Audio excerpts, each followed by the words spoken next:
नमस्कार बच्चों। बीए पाठ द्वितीय में हिंदी साहित्य के अंतर्गत हम आचार्य केशव को पढ़ रहे थे। भाग 3 में मैंने आपको पंचवटी जो वन है उसका वर्णन बताया है। आज हम केशव के रामचंद्रिका में से पंचवटी के जो 2 पद हैं उनकी व्याख्या करेंगे और एक पद हनुमान लंका गमन का है उसकी व्याख्या करेंगे। देखिए, आचार्य केशव अपनी विचित्र अभिव्यक्ति के लिए प्रसिद्ध है। क्योंकि आचार्य हैं इसलिए आचार्यत्व का भाव साथ में रखते हुए कविता करते हैं। छोटे छोटे शब्दों में बड़े बड़े वाक्य कहते हैं। मैंने आपको पहले बताया था कि पंचवटी वर्णन में वो अपनी विद्वता का परिचय देते हैं और छोटे से पद में बहुत गहराई से इन्होंने अपने भाव को रखा है। पंचवटी का जो वर्णन है, उसकी जो पवित्रता का वर्णन है, उसकी जो महिमा का वर्णन है, वहां जाने से जो लाभ होते हैं, जो पुण्य मिलते हैं, उसका जो वर्णन है, उसको बड़ा सटीक ढंग से व्यक्त किया है। मैंने पहले बताया कि पंचवटी का वर्णन करते हुए वो एक ऐसे उपमा देते हैं जैसे सब जाति फटी दुख की दुपटी, कपटी रहे ना एक घटी। देखिए, इसमें ट वर्ण का, पै वर्ण का, घ वर्ण का जो है बार बार वर्णन आया, बार बार जो है इसका रिपीटेशन हुआ है। तो नीचे की पंक्ति में भी यही है, निघटी रुचि मीच हूँ घटी, वो भी घटी घटी मीच घटी हूँ घटी, जग जीवन यतिन की छूटी तटी। ऐसे जो है वाक्य, ऐसे शब्दों का चयन करके ये अपनी जो है विद्वता का परिचय देते हैं। आगे मैं जो तीसरा पद है पंचवटी वर्णन का, उसकी मैं व्याख्या करके आपको बताता हूं।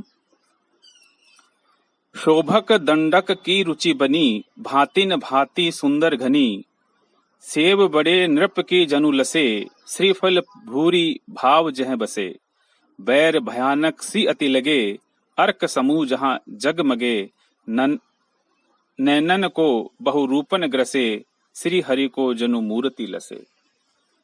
शोभक दंडक की रुचि बनी, पूरी पंचवटी जो दंडक वन में है उसकी शोभा इतनी ज्यादा बनी हुई है कि सारा दंडक वन इस पंचवटी से महक रहा है। शोभत सुशोभित हो रही है, दंडक वन सुशोभित हो रहा है। रुचि बनी, रुचि बहुत सुंदरता, बनी भली भांति बनी हुई है, सुंदरता भली भांति दिखाई दे रही है, बनी हुई है, चारुता बनी हुई है। किससे? पंचवटी से, सारे दंडक वन की। भांतिन भांतिन सुंदर घनी, और इसको अनेक अनेक भावों से अगर निहारा जाए तो वो अनेक अनेक भावों को समाहित करती हुई प्रतीत होती है। सुंदर बनी हुई है, घनी है, कई कई भाव इसमें सिमटे हुए हैं इस पंचवटी में। अब इसके हरियाली पेड़ पौधों का वर्णन करते हुए कहते हैं, सेब बड़े नृप की जनु लसे। जो सेब के पेड़ हैं वो कैसे दिखाई दे रहे हैं? लसे दिखाई देना, कैसे सुंदर सुशोभित हो रहे हैं? जैसे एक कोई राजा अपने रोब में, अपनी वीरता में, अपनी ओजता में जो है परिपूर्ण दिखाई देता है, उसी तरह से सेब के पेड़ जैसे कोई राजा महाराजा इठलाता हुआ अपने सिंहासन पर बैठता है, उसी तरह से इस वन में सेब के पेड़ दिखाई दे रहे हैं। श्रीफल भूरी भाव जह बसे, और श्रीफल नारियल के जो पेड़ हैं वो भरपूर भाव से सब जगह बसे हुए हैं, लगे हुए हैं, आह्लादित हैं, उत्साहित हैं, प्रसन्नचित्त होकर के पूरे इस पंचवटी को महका रहे हैं। बैर भयानक सी अति लगे। अब देखिए, यहां एक कोमलता आनी चाहिए, लेकिन आचार्य केशव इस हरियाली का वर्णन करते हुए भी जैसे भय उत्पन्न करते हैं, अपनी विद्वता दिखाते हैं, तो बैर भयानक सी अति लगे। जो बैर के पेड़ हैं, बैर खाने के जो बैर होते हैं, उसके जो पेड़ हैं वो कैसे लग रहे हैं? भयानक, भय से ग्रसित है, भय से ग्रसित करने वाले हैं। बैर भयानक सी अति लगे। इसका जो वर्णन करते हुए कहते हैं, जब बैर की जो झाड़ियां होती हैं, पेड़ होते हैं, वो आपस में उलझे हुए होते हैं। उलझने से कोई उनमें अंदर नहीं जा सकता, और अंदर नहीं जा सकता तो अंदर के जो स्थल हैं वो अनजान होते हैं। तो ऐसे में जो है इनको देख करके डर लगता है, न जाने अंदर क्या है।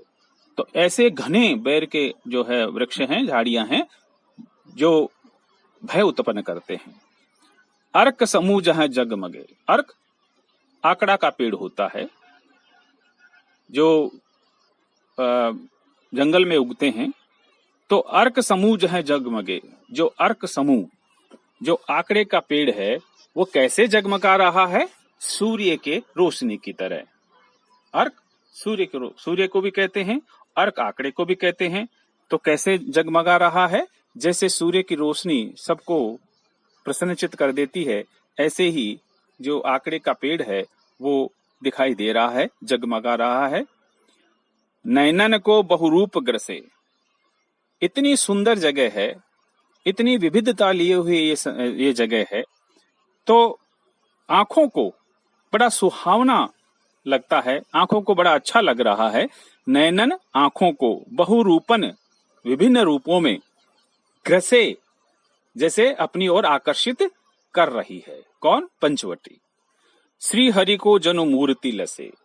ये पूरी पंचवटी कैसे प्रतीत हो रही है? जैसे श्री हरि भगवान विष्णु की मूर्ति जैसे दिखाई दे रही हो, ऐसी ये पंचवटी दिखाई दे रही है। शोभक दंडक रुचि बनी, भांतिन भांति सुंदर घनी, सेव बड़े नृप की जनु लसे, श्रीफल भूरी भाव जय बसे, बैर भयानक सी अति लगे, अर्क समूह जहां जगमगे, नैनन को बहुरूप ग्रसे, श्री हरि को जनु मूर्ति लसे। ये सारी पंचवटी इस तरह से बनी हुई है, इस तरह सुशोभित है कि जैसे भगवान विष्णु का जो आकर्षण है, भगवान विष्णु की जो दिव्यता है, भगवान विष्णु जैसे जो मूर्ति है, उन जैसे गुण हैं, ऐसे ही गुण जो है पंचवटी में है। और पंचवटी ऐसी ही प्रतीत हो रही है जैसे भगवान विष्णु का मूर्ति बनी हुई हो। तो ये तो जो था पंचवटी वर्णन था। पंचवटी वर्णन में 3 पद हैं, जो 2 पदों की व्याख्या मैंने पूर्व में कर दी थी भाग 3 में। अब भाग 4 में मैंने 1 पद की व्याख्या की है, और उसके बाद फिर हनुमान लंका गमन का 1 पद और बचता है आचार्य केशव में। तो इसको भी आप देख लीजिए, इसकी व्याख्या मैं बताता हूँ। थोड़ा सा ये कठिन है, क्लिष्ट है, लेकिन फिर भी आप इसको समझने की कोशिश करें। मैं पहले पाठ करता हूँ। हरि कैसो वाहन की विधि कैसो हेम हंस, लीक सी लिखत नभ पाहन के अंक को, तेज को निधान राम मुद्रिका विमान के दो, लक्ष्मण को बाण छूट्यो रावण निशंक को, गिरी गज गंड ते उड़ान्यो सुवरन अली, सीता पद पंकज सदा कलंक रंक को, हवाई सी छूटी कैसो दास आसमान में, कमान कैसो गोला हनुमान चाल्यो लंक में। देखिए, हनुमान जी उड़ करके खेचरी विद्या से प्रवीण थे हनुमान जी, तो उस विद्या से जो है वो उड़ सकते थे, वो आसमान में उड़ करके जा सकते थे। केवल हनुमान को ये विद्या प्राप्त थी। तो कैसा लग रहा है? देखिए, नीचे से पकड़ना शुरू कीजिए व्याख्या के लिए। नीचे से जो 2 लाइनें उसको पकड़ने की कोशिश कीजिए। हवाई सी छूटी केसो दास आसमान में। जब हनुमान जी लंका गमन करते हैं, जब लंका में उड़ करके जाते हैं, तो कैसा लग रहा है जैसे किसी ने हवाई सी, जैसे तोप का गोला छोड़ दिया हो या आग का गोला छोड़ दिया हो। आग का जो एक समूह है वो आसमान में जैसे छोड़ दिया हो, ऐसे हनुमान जी उड़ करके लंका को जा रहे हैं। या फिर कमान कैसो गोला हनुमान चलो लंक में।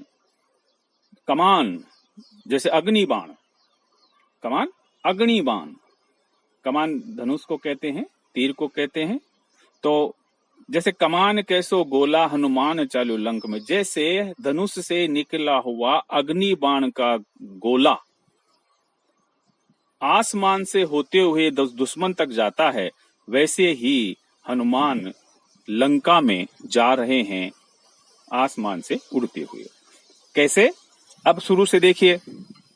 हरि केसो वाहन की विधि केसो हेम हंस। आसमान में उड़कर के जब हनुमान जी जा रहे हैं लंका में, तो कैसा प्रतीत हो रहा है?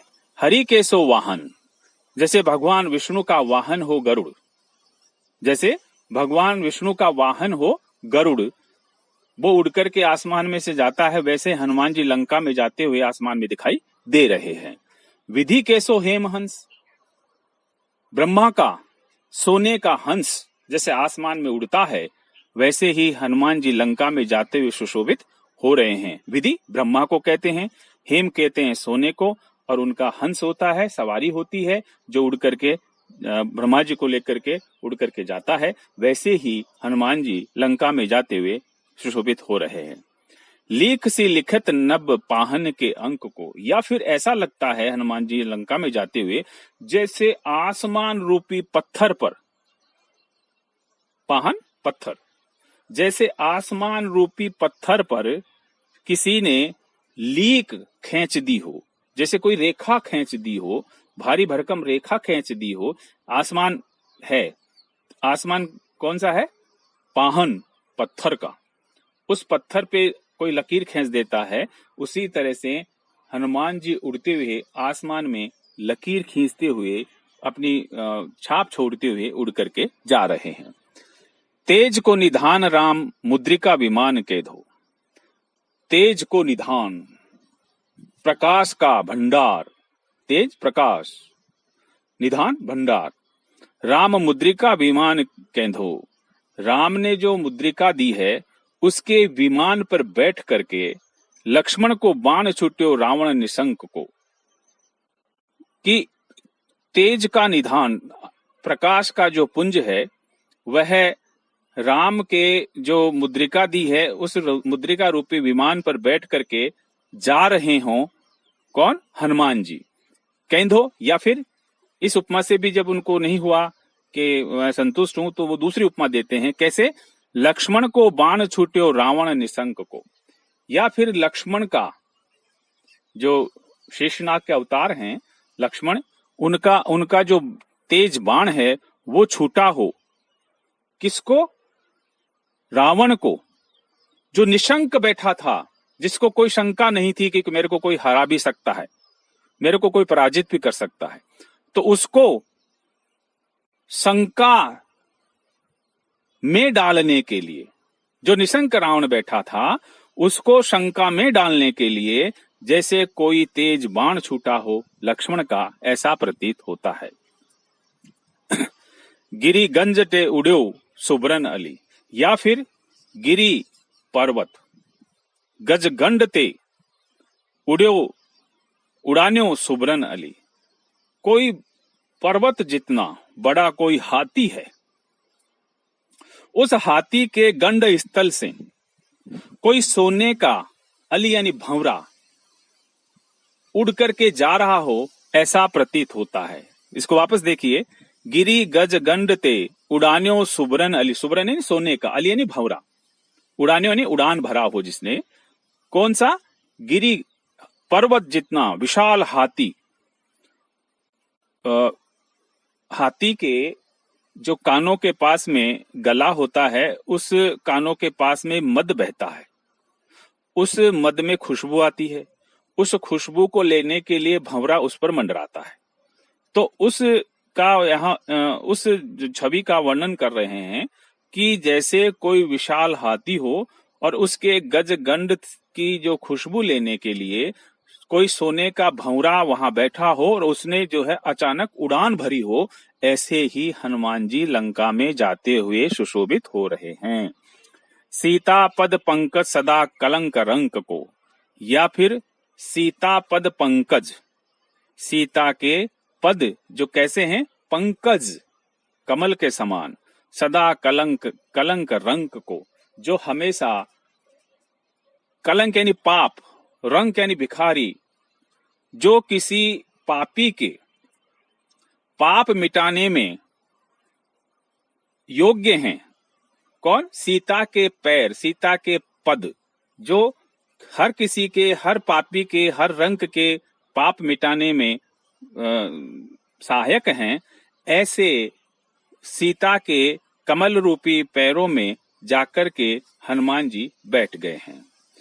हवाई सी छूटी केशोदास आसमान में, यानी कि जैसे किसी ने आग का गोला छोड़ दिया हो आसमान में, कमान कैसो गोला गोला हनुमान चलो लंक में, या फिर किसी ने अग्नि बाण छोड़ा हो अपने धनुष से, ऐसे गोला, आग का गोला बन करके हनुमान जी लंका में गमन कर रहे हैं।